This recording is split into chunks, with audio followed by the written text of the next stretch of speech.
በአዲስ አበባ በጤና ልማት ዘርፍ የተመዘገቡ ስኬቶችና የተስተዋሉ ያሉ ጉድለቶችን እንዲሁም ቀጣይ ትኩረት የሚሹ ጉዳዮችን መሰረት ያደረገ ውይይት ከጤና ባለሙያዎችና ከዘርፉ ባለድርሻ አካላት ጋር ተካሂዷል። የከተማዋን የጤና አገልግሎት ዘመናዊና ተደራሽ ለማድረግ የሚከናወኑ ስኬታማ ስራዎችና በሂደት ውስጥ የሚያጋጥሙ ጉድለቶች በውይይቱ ላይ ተነስተዋል። የተጀመሩ ውጤታማ ስራዎችን አጠናክሮ የሚያስቀጥሉ የሚስተዋሉ ጉድለቶችን በፍጥነት ይታረሙ ዘንድ መንገድ የሚያመላክቱ የመፍትሄ ሀሳቦችም በተሳታፊዎች ተመላክተዋል። የጤና ባለሙያዎችን መብትና ጥቅማጥቅም መሰረት ያደረጉ የተለያዩ ጥያቄዎችም በውይይቱ ተነስተዋል። ጤናው ባለሙያ ላይ ሁለት ችግሮች አሉ። እነኚህ ችግሮች በምን ይፈታሉ? ህብረተሰቡን መንግስት ሲያወያይ ከኛ የሚያገኘው ግብአት አለ። ይህን ግብአት ተመልክቶ ሊያስተካክል ይችላል ብዬ ገምታለሁ። የመጀመሪያው የመኖሪያ ቤት ነው። ከተማ አስተዳደራችን በመስራት የሚታወቅ ነው። መልሶ በማልማት በርካታ ቤቶችን ሲሰራ አይተናል።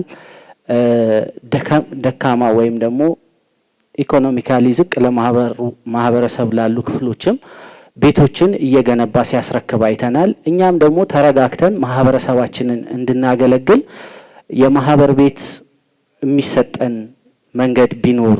የአዲስ አበባ ጤና ቢሮ ኃላፊ ዶክተር ዮሐንስ ጫላ የጤና ባለሙያዎችን ጥያቄ በተመለከተ ለኤኤምኤን ማብራሪያ ሰጥተዋል። ከተማ አስተዳደሩ በጤና ጣቢያዎችና በሆስፒታሎች የሚስተዋሉ ጉድለቶች እንዲሁም ባለሙያዎች ለሚያነሷቸው ችግሮች ዘላቂ መፍትሄ ለመስጠት ሰፊ ጥረት እያደረገ መሆኑንም ኃላፊው ተናግረዋል። በከተማ አስተዳደሩ ጤና ተቋማት የሚሰሩ የጤና ባለሙያዎች የመኖሪያ ቤት ተጠቃሚ እንዲሆኑ ከሚመለከታቸው አካላት ጋር በቅንጅት እየተሰራ መሆኑንም ዶክተር ዮሐንስ አስታውቀዋል። ከዚህ በፊት በጤና ባለሙያዎች እጅ ተይዞ የነበረው የጋራ መኖሪያ ጎጆ ቤቶች ኮንዶሚኒየም በቁጥራቸው እንደ አነስተኛም ቢሆንም እንኳ ይኖሩበት ለነበሩት ጤና ባለሙያዎች ስፔሻሊስት ሐኪሞችና ሐኪሞች ወደ ራሳቸው የግላቸው እንዲያደርጉ ከተማ አስተዳደሩ በልዩ ውሳኔ ወስኖላቸዋል። ያው ቁጥሩ አነስተኛም ቢሆንም ከዛ ጋርም ተያይዞ ለተቀሩትም የጤናው ዘርፍ ሰራተኞችና አመራሮች እንግዲህ በማህበር ተደራጅተው ቤት እንዲሰሩ ከተማ አስተዳደሩ በልዩ ሁኔታ ቅድሚያ እንዲሰጣቸው በካቢኔ ከመመራን ጋር በወሰነው መሰረት ያም ተመዝግበው ወደ ክፍለ ከተማ እንዲደራጁ የተላከበት ሁኔታ እንዳለ የትራንስፖርት የቤት አሏንስም እንዲኖራቸው ከጤና ባለሙያዎች ጋር ውይይት መደረጉ በዘርፉ የሚስተዋሉ ችግሮችን ለመፍታት ትልቅ ትርጉም እንዳለውም ተነስቷል። የጤና ባለሙያዎች የሚያነሷቸውን ጥያቄዎች በገቡት ቃልና በሙያው ስነ ምግባር መሰረት ህዝባቸውን እያገለገሉ ማቅረብ እንደሚጠበቅባቸውም ሀሳባቸውን ለኤኤምኤን የሰጡ የጤና ባለሙያዎች ተናግረዋል። እኛ የተማርነው በጤናው ዘርፍ የተማርን ሰዎች ባለን አቅም ባለን እውቀት ይህን ህብረተሰብ ደሃ ህብረተሰብ ያስተማረንን ህብረተሰብ ለማገልገል የገባነው ቃል ኪዳን አለ። ከሙያችንም አንፃር ስራ ማቆም ማለት በጤናው ዘርፍ ከባድ ነው። ማንኛውም የጤና ባለሙያ በገባው ቃል መሰረት አገልግሎት እየሰጠ ጥያቄዎችን ሊኖሩት ይችላል። እነዚያን ጥያቄዎች ለሚመለከተው አካል መጠየቅ አለበት። ባለፉት የለውጥ ዓመታት ለጤናው ዘርፍ በተሰጠ ትኩረት የጤና አገልግሎትና ተደራሽነት እያደገ ስለመምጣቱ ያብራሩት ዶክተር ዮሐንስ ጫላ ባለሙያዎች የሚያነሷቸውን ፍትሐዊ ጥያቄዎች ለመመለስ ቢሮው ቁርጠኛ መሆኑንም ተናግረዋል።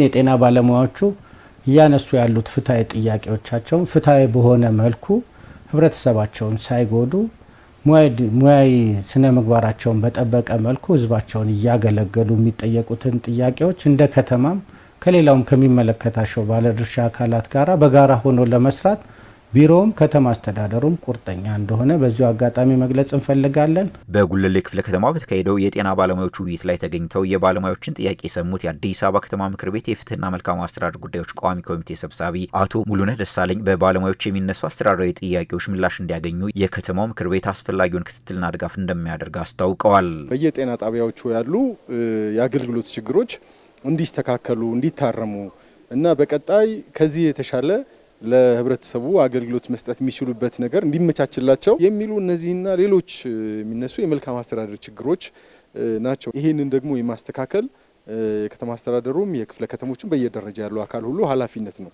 ስለዚህ እኔም እንደ ህዝብ ተወካይነቴ እነዚህና ሌሎች መሰል ጥያቄዎች ይዘን ከአመራሩ ጋር የምነጋገርበት ይሆናል ማለት ነው።